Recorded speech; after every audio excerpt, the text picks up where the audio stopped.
પ્રકાશ, પ્રગતિ અને પવિત્રતા દીપમાલા ન્યૂઝ. નમસ્કાર. દીપમાલા ન્યૂઝના એડિટર રતિભાઈ મિસ્ત્રી. આજે સરકારની કેટલીક યોજનાઓ એવી છે જે છેવાડાના માણસ સુધી પહોંચી શકતી નથી. દાખલા તરીકે કોઈને જાતિનો દાખલો કઢાવવો હોય તો એના માટે સૌથી પહેલાં આવકના દાખલાની જરૂર પડે. આવકનો દાખલો કાઢવા માટે મકાનની પહોંચ જોઈએ. અને બીજું આવકનો દાખલો કાઢવા માટે સૌથી પહેલાં એનું પોતાનું રેશન કાર્ડ જોઈએ. રેશન કાર્ડ કઢાવવા માટે પોતાનું મકાન કાં તો પછી ભાડાનું મકાન ભાડા કરાવી જોઈએ. પરંતુ કેટલાક એવા પરિવારો છે જે પોતે ઝૂંપડપટ્ટીમાં રહે છે, છાપરામાં રહે છે.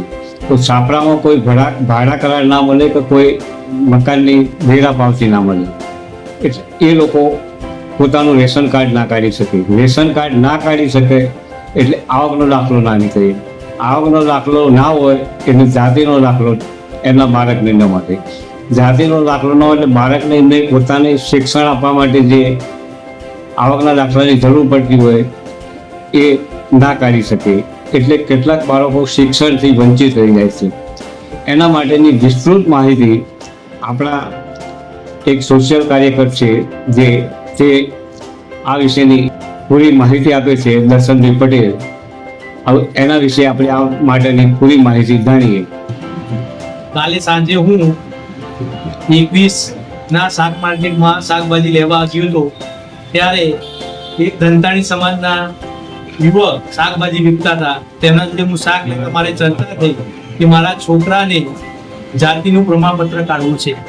તો મેં કીધું જાતિનું પ્રમાણપત્ર કાઢવું હોય તો તમારે આવકનો દાખલો જોઈએ. તો એ ભાઈનું એવું કહેવું હતું કે આવકનો દાખલો નીકળતો નથી. મેં કીધું કેમ નથી નીકળતો? તો એનું એવું કહેવું છે કે મારા બાપ દાદાના નામે કોઈ પણ ઘર નથી અને અમે રહીએ છીએ ઝૂંપડપટ્ટીમાં, તો અમારે રેશન કાર્ડ નથી. તો રેશન કાર્ડ ન હોવાને કારણે આવકનો દાખલો નીકળતો નથી ને આવકનો દાખલો અને રેશન કાર્ડ ન હોવાને કારણે જાતિનો દાખલો મળતો નથી. તો આવા ગુજરાતમાં અનેક જે પછાત વર્ગના લોકો છે એમના જોડે રહેવા ઘર નથી. તો આવા લોકોની એક યાદી બનાવવી જોઈએ સરકારે. અને પહેલા તો એમને ઘરની પ્લોટની ફાળવણી કરવી જોઈએ. જો એમને પ્લોટની ફાળવણી થશે તો જ તે પ્રધાનમંત્રી આવાસ યોજનામાં ઘર બનાવશે. તો પહેલા તો ફાળવણી કરવી જોઈએ અને પહેલા તો એમને શોધવા જોઈએ. શોધ્યા પછી એમની ફાળવણી કર્યા પછી પ્રધાનમંત્રી આવાસ યોજનામાં ઘર બનાવશે.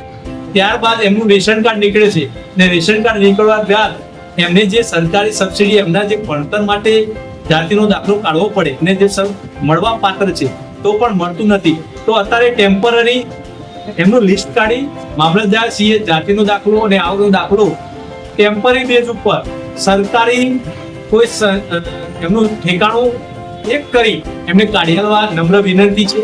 આવા અનેક પ્રશ્નો ગુજરાતની જનતા ભોગવી રહી છે. તો સામાજિક કાર્યકર્તા હોય એમને પણ આગળ આવવું જોઈએ. આજુબાજુના વિસ્તારમાં આવા લોકો રહેતા હોય એમને આઈડેન્ટિફાઈ કરી સરકારને જે પબ્લિકને જે પડતી મુશ્કેલી સરકાર સુધી પહોંચાડવાની જવાબદારી દરેક ગુજરાતના નાગરિકની છે. તો નમ્ર વિનંતી કે આવા લોકોનું વાચા આપો. જય હિન્દ, જય જય ગરવી.